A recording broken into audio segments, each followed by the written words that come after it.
আসসালামু আলাইকুম, my name is লুমাইমা। যারা আজকে আমি তোমাদের সাথে আর একটা নতুন ভিডিও নিয়ে এসে পড়েছি। সেটা হচ্ছে যে আজকে আম্মু সবজি খিচুড়ি রান্না করবে। তো অনেক দিন ধরে খেতে ইচ্ছে করছিল, তো আজকে আম্মু রান্না করলো, বললো আজকে শুক্রবার সবাই বাসে, চলো রান্না করি। তো প্রথমে এটি কড়াইয়ের ভিতরে তেল দিয়ে তারপর কি কি যে মশলা দিল, কিন্তু মজা হয়েছে। তারপরে মশলা দিয়ে মাংসটাকে আগে আলাদা রান্না করে দিল। তারপরে একটু কড়াইয়ের ভিতরে আরও পেঁয়াজ টিয়াজ এগুলো মশলা টশলা দিয়ে দিল ভালো করে। তারপরে নাড়াচাড়া করার পরে চালটা দিয়ে দিল। তারপরে যে কি সবজি দিল, কিন্তু খেতে কিন্তু অনেক মজা হয়েছে। তোমরা কিন্তু অবশ্যই কমেন্ট করে বলবে যে তোমাদের বাসায় এটা রান্না করে কেমন লেগেছে তোমাদের কাছে। আর দেখতেই পাচ্ছ এখন তাওয়াতে বসিয়ে দিল, এখন টমেটোগুলো দিয়ে দিল এবং মাংসগুলো দিয়ে দিল। আর এটা কিন্তু তোমরা অবশ্যই বাসায় ট্রাই করে দেখবে, না ট্রাই করলে তোমরা বুঝবেই না। তো তারপরে দেখতে পাচ্ছ ধনিয়া পাতা দিয়ে দিল। তারপর এটাকে ভালো করে নাড়িয়ে চাড়িয়ে নিল।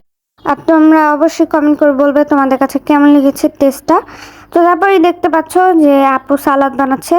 আপুর কি ঢং দেখো, আপু হাতে আবার মেহেদি দিয়েছে। তো দেখতে পাচ্ছ আপু এখন সালাদটা বানিয়ে নিল। তারপর তেল দিয়ে দিল। দেখতেই পাচ্ছি আগে একটি পাত্রে এটাকে সালাডটাকে বানিয়ে তারপর অন্য একটি পাত্রের ভিতরে দিয়ে দিল সালাডটাকে।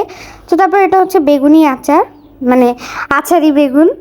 তো সেটা হচ্ছে তারপরে যে আমি খেয়ে বললাম অনেক টেস্টি হচ্ছে, অনেক টেস্টি, কি অনেক মজা হয়েছে। আর এটা তোমরা অবশ্যই বাসায় ট্রাই করবে। তো আমার ভিডিওটাকে কিন্তু অবশ্যই অনেক অনেক অনেক লাইক সাবস্ক্রাইব করে দিবে। আর আজকের ভিডিওটা এ পর্যন্তই। তোমাদের কাছে যদি ভালো লেগে থাকে অবশ্যই লাইক কমেন্ট শেয়ার এবং সাবস্ক্রাইব করতে ভুলবে না। আর আমার জন্য বেশি বেশি দোয়া করবে যাতে আমি তোমাদের সাথে আরও অনেক সুন্দর সুন্দর ভিডিও দিতে পারি। তো দেখো আমি খেয়ে বললাম খুব খুব টেস্টি হয়েছে, পুরো পারফেক্ট, আমার স্বপ্নের খাবার গাইস। তো আজকের ভিডিওটা এই পর্যন্ত। আল্লাহ হাফেজ।